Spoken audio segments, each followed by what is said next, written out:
Hi കൂട്ടുകാരെ, എൻ്റെ video കാണുന്ന എല്ലാ കൂട്ടുകാർക്കും സുഖമാണല്ലോ.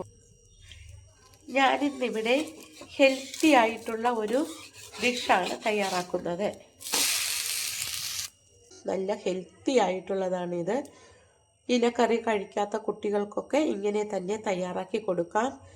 വൈകുന്നേരത്തേക്ക് കഴിക്കാനും ബ്രേക്ക്ഫാസ്റ്റിനും ഇത് വളരെ നല്ലതാണ്. ഉള്ളവർക്കും പ്രഷർ ഉള്ളവർക്കും ഇത് വളരെ നല്ലതാണ് ഈ ദോശ. ഇലക്കറികളൊക്കെ കഴിക്കാൻ ബുദ്ധിമുട്ടുള്ള കുട്ടികൾക്ക് ഇതുപോലെ തയ്യാറാക്കി കൊടുത്താൽ മതിയാകും. ഇതുപോലെയാണെങ്കിൽ അവർക്ക് കറിയുടെ ആവശ്യമൊന്നുമില്ല. വളരെ ഹെൽത്തി ആയിട്ടുള്ളതാണ് ഈ ദോശ. വളരെ ഹെൽത്തി ആയിട്ടുള്ളതാണ് ഈ ഡിഷ്. കുട്ടികൾക്കുള്ള ഹെൽത്തി ആയിട്ടുള്ള ദോശ തയ്യാറാക്കാനായിട്ട് ക്യാരറ്റ്, സവാള, മുരിങ്ങയില, ഇത് വീട്ടിലെ മുരിങ്ങയിലയാണ്, ഇത്രയുമാണ് എടുത്തിരിക്കുന്നത്. മുരിങ്ങയില ഇതുപോലെ ഇറുത്ത് ഇട്ട് കൊടുക്കാം ഓരോന്നായിട്ട്. മുരിങ്ങയില ഇതുപോലെ ചെറുതായിട്ട്, വലിയ ഇല ആയതുകൊണ്ട് ഞാനൊന്ന് അരിഞ്ഞിട്ടു. ക്യാരറ്റ് ഇതുപോലെ ചെറുതായിട്ട് അരിഞ്ഞു. സവാളയും അരിഞ്ഞെടുത്തു. പകുതി ടൊമാറ്റോ അരിഞ്ഞതാണ്. വിത്തൊക്കെ കളഞ്ഞാണ് ഞാനിത് അരിഞ്ഞെടുത്തത്. ഇനി നമുക്ക് അരച്ചു വച്ചിരിക്കുന്ന ദോശമാവിലേക്ക് അരിഞ്ഞു വച്ചിരിക്കുന്ന ടൊമാറ്റോയും ഇട്ട് കൊടുക്കാം. ക്യാരറ്റ് ഇട്ട് കൊടുക്കാം. ഇത് ചെറുതായിട്ടാണ് അരിഞ്ഞെടുത്തത്. ഇനി അതിലേക്ക് സവാള ചേർത്ത് കൊടുക്കാം. ഈ മുരിങ്ങയില ഒരു 2 കൊത്തെടുത്ത് ദിവസവും ദോശമാവിലിട്ട് ദോശയാക്കി കഴിച്ചാൽ പ്രഷറൊക്കെ കുറഞ്ഞു കിട്ടും. ഇനി നമുക്കതിലേക്ക് മുരിങ്ങയില ചേർത്ത് കൊടുക്കാം.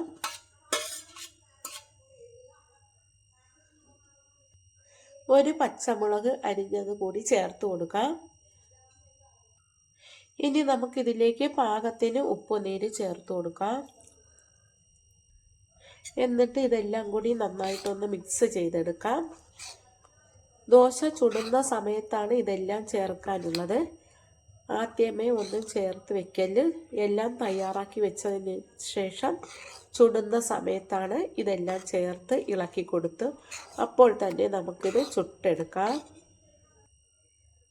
ഇനി നമുക്കൊരു ദോശക്കല്ലിലേക്ക് നല്ലെണ്ണ തൂത്ത് കൊടുക്കാം. ദോശക്കല്ല് ചൂടാകുമ്പോൾ എന്നിട്ട് നമുക്കതിലേക്ക് ദോശമാവ് കോരി ഒഴിച്ചു കൊടുക്കാം.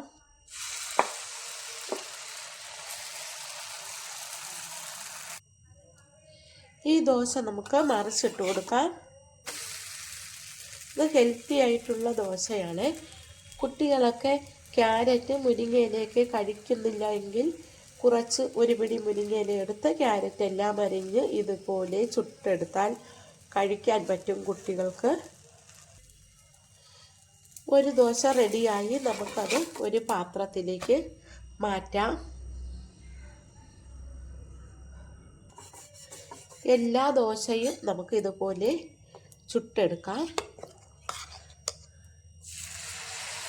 ഷുഗർ ഉള്ളവർക്ക് ഈ ദോശ വളരെ നല്ലതാണ്. പ്രഷറിനും ഷുഗറിനുമെല്ലാം നല്ലതാണ് ഈ ദോശ. മുരിങ്ങയില കഴിക്കാൻ മടിയുള്ളവർക്ക് ഇതുപോലെ തയ്യാറാക്കി കൊടുത്താൽ മതിയാകും. രണ്ടാമത്തെ ദോശയും മറിച്ചിട്ട് കൊടുക്കാം. രണ്ടാമത്തെ ദോശയും റെഡിയായി. നമുക്കതൊരു പാത്രത്തിലേക്ക് മാറ്റാം. ഇതുപോലെ എല്ലാ ദോശയും നമുക്ക് ചുട്ടെടുക്കാം. ഇത് കഴിക്കാനും നല്ല ടേസ്റ്റാണ്. രാവിലെ ബ്രേക്ക്ഫാസ്റ്റിന്, വൈകുന്നേരത്തെ ചായക്ക്, രാത്രിയോ എപ്പോൾ വേണമെങ്കിലും ഇതുപോലെ തയ്യാറാക്കി കഴിക്കാം. മുരിങ്ങയിലയും ക്യാരറ്റും കഴിക്കാത്തവർക്ക് ഇങ്ങനെ തയ്യാറാക്കി കൊടുത്താൽ മതിയാകും. പ്രഷറിനൊക്കെ വളരെ നല്ലതാണ് ഈ ദോശ. എൻ്റെ ഈ വീഡിയോ ഇഷ്ടമായെങ്കിൽ എല്ലാവരും ഇതുപോലെ ഒന്ന് തയ്യാറാക്കി നോക്കണം. ചട്നിയുടെ കൂടെയും സാമ്പാറിൻ്റെ കൂടെയും ഒക്കെ കഴിക്കാം.